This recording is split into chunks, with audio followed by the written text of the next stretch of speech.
Let's talk about it, man. 3 huge mistakes that ruined my channel. And I'm gonna be honest, I thought that I couldn't ruin a YouTube channel, but you can definitely ruin a YouTube channel if you make these different mistakes.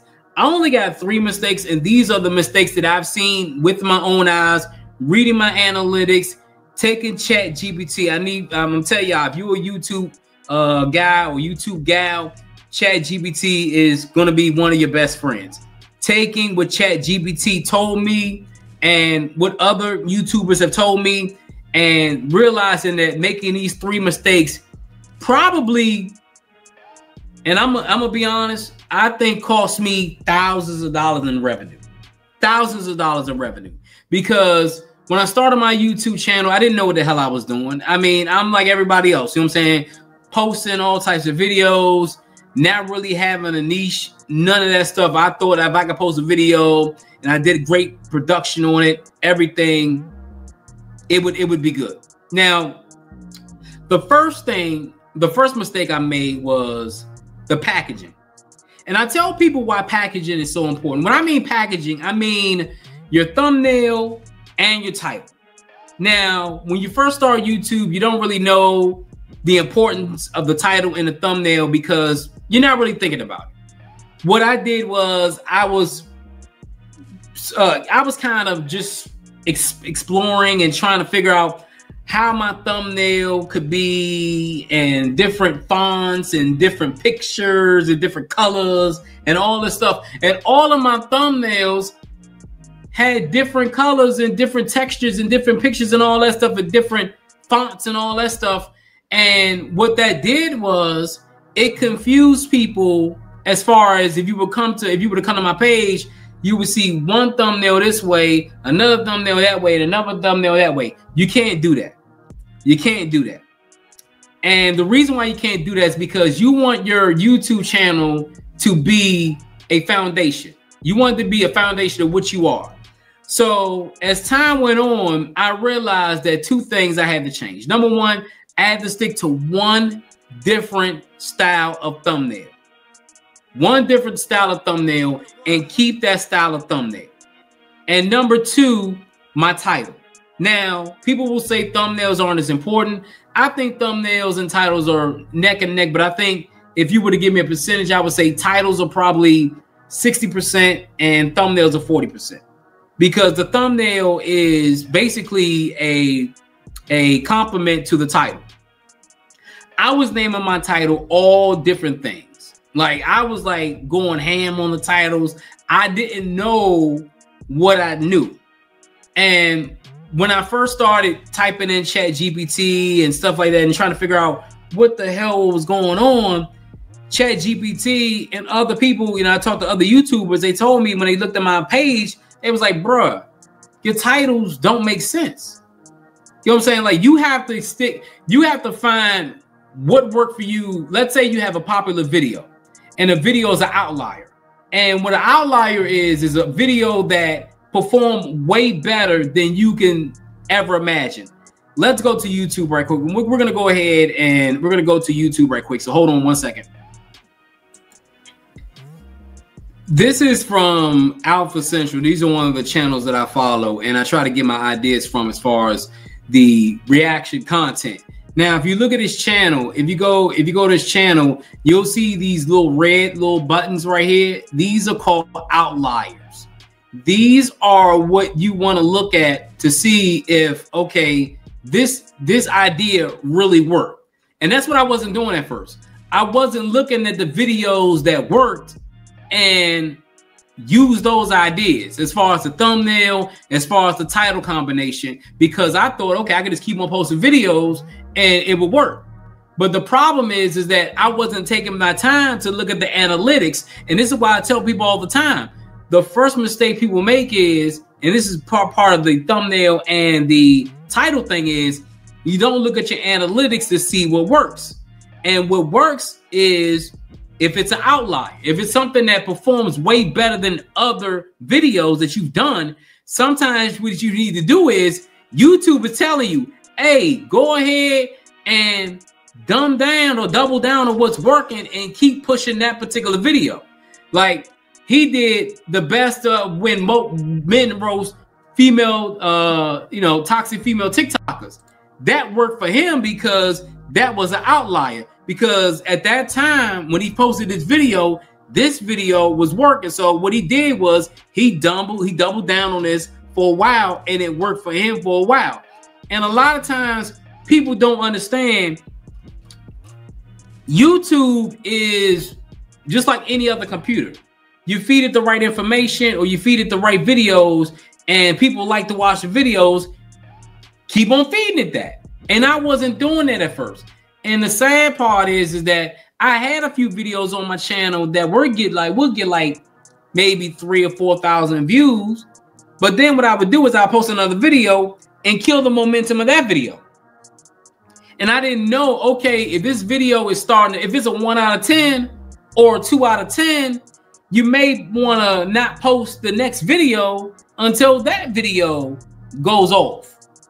And that goes into my second mistake, is I didn't let a video breathe.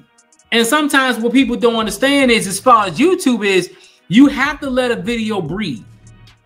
You have to let a video breathe. If a video is outperforming all your other videos, let that video breathe. I had a video, my latest video, it outperformed every single video I've had for the last 4 months. It got like 12,000 views. And for some people, 12,000 views ain't a lot. But for my channel in the last 6 months, that was the highest performing video I've had in the last 6 months. So what I did was when I started to look at my analytics, and people, this is what I tell people, looking at your analytics is real, real important. Now I'm going to go ahead and we're going to go ahead and look at my analytics for a second. This is my outlier video that I just posted about 9 days ago. Now, what I did was I went to ChatGPT and I asked it, because I started to see the video catch motion, and I asked it, should I post any other videos until this video cools off? And ChatGPT told me, no, don't post any other videos. What you probably want to do is post in your community tab, or if you want to post a short, but I don't post shorts. But post in your community tab, do some polls, stuff like that. Keep the channel active, but you don't have to post any new videos until this video cools off. So what I did was, when I looked at my analytics, I said, okay, this video didn't take off that much the first couple of days, didn't do much. And then after the 4th day, this is when I started to see some progression. And it moved up, and it moved up, and it moved up, and it moved up, and it moved up, and it moved up. And now it's kind of cooling down, because now you look at the right, it says, okay, real-time analytics. This is what I tell people. The second mistake I didn't make was I didn't look at that right there. I didn't look at the real-time updates, because if I'd have looked at the real-time updates on previous videos, and that was in the videos was over 1,000 in the last 48 hours, I would have paused the next upload. I would have uploaded the videos, but I kept them private or unlisted. I wouldn't have posted the video public, because when you do that, what you're doing is you're cutting into the video that's doing good. You're cutting into it. Now, if you're a bigger YouTuber and you instantly get 10,000, 12,000 views, you can do this. But when you're a small YouTuber, every view counts. And I didn't know that. So the second mistake I made was I was posting my videos too soon. If you're posting your videos too soon and not letting your other videos breathe, that is a fatal mistake, and you can't do that. And the sad thing is I was missing out on hundreds of dollars, because I had one video that had like 3,000 views, and then I posted another video and it flatlined. It could have got about 5,000 to 6,000. I probably would have got 4,000 or 5,000 more views out of that video. But once I posted another video, the YouTube focused it on the new video, and the new video wasn't as good as that video. So a lot of times people don't understand that when you do that, you're kind of messing up your own thing, your own channel. So my second mistake was posting videos too soon and not letting your other videos breathe. And that was a huge mistake, because I know for a fact I missed out on hundreds of dollars in revenue because I didn't know that. I didn't let my videos that were doing good breathe, post another video, then post another video, and then it will mess up. Now, if you're a brand new channel and you want to, you know what I'm saying? It's different when you're a brand new channel and you're just posting, like, you know, you say you posted one video, 2 days later, you posted another video, and they're not doing anything. And your video's getting 10 views, 20 views, 30 views, 40 views. You thinking it's YouTube, but on one of my other channels, I posted a video 40 days ago, and that video started catching traction. And then a video that I posted 30 days ago, that video started catching traction. So I had 2 videos at the same time catch traction. One video had over 5,000 views on a 50 subscriber channel, and the other video had almost 10,000 on a 50 subscriber channel. So sometimes it happens if you're a brand new channel. But when you've been monetized and you have some skin in the game, and you see that a video is starting to catch some buzz, you pause your public uploads, and then let that video cool off. And then also what you want to do is look at your real live analytics in the last 48 hours. If that video, if you see that it's under 1,000 views in the last 48 hours, post a video that same day. Make a video public that same day. You may not want to make it public like at 12:30, but make it public like at 4 o'clock or 5 o'clock or something like that. Because what happens is YouTube will go ahead, knowing that this video, that video that did great is going like this, it'll start promoting the video that you just put up. So now it's kind of like, it's that, I call it the passing the baton technique. It's like, okay, this video is starting to slow down. Let me grab the baton with the next video and see what that video does. Now, if a video just doesn't catch on in 48 hours, 40 to 72 hours, then post another video. Now, the third mistake, and I'm going to tell people this is the most important mistake. Do not post shorts on a long form channel. Do not post shorts on a long form channel. I had 2 shorts that went viral. The first viral short, it wasn't that bad because it was kind of like in my niche or whatever. So it really didn't do anything. That was like over a year ago. So it really didn't hurt my page. But the second short that I posted got over 500,000 views.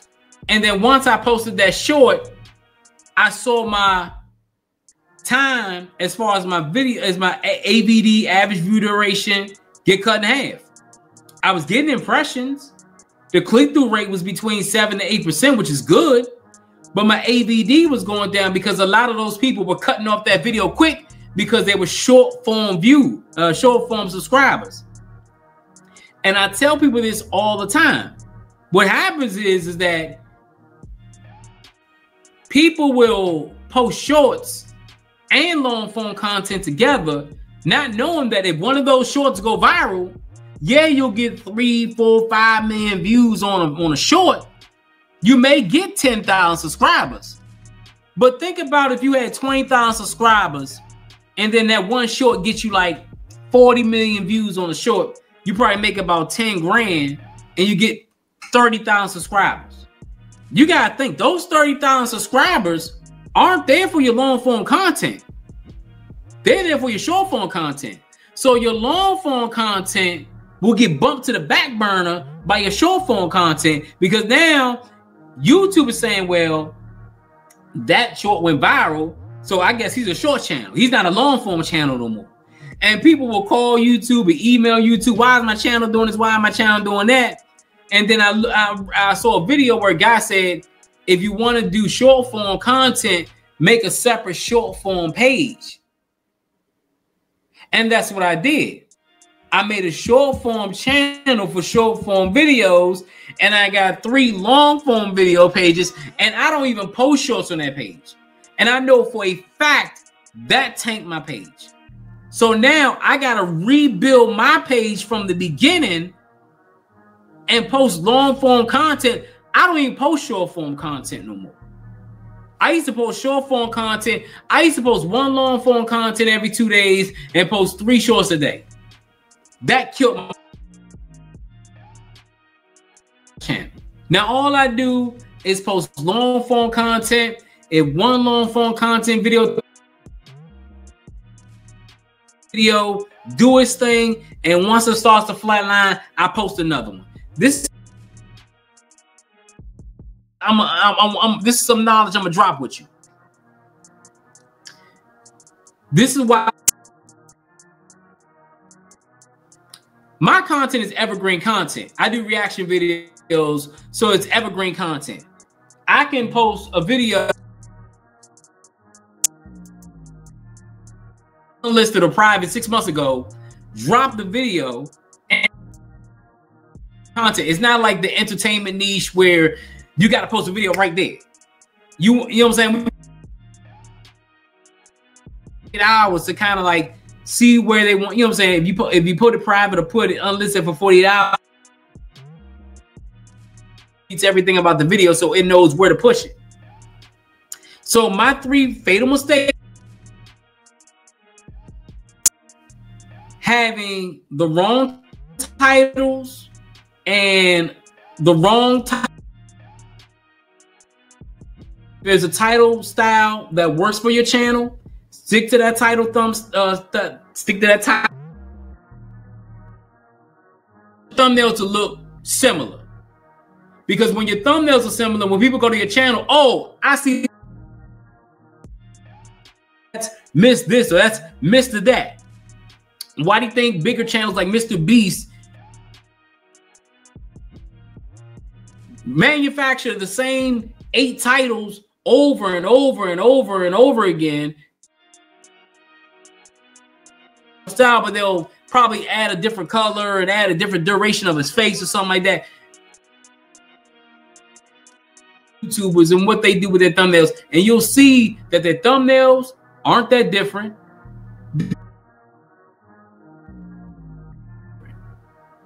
Number 2, not letting a popular video breathe. If it's starting to do real well, look at your analytics. Don't post another video. Let that video ride out.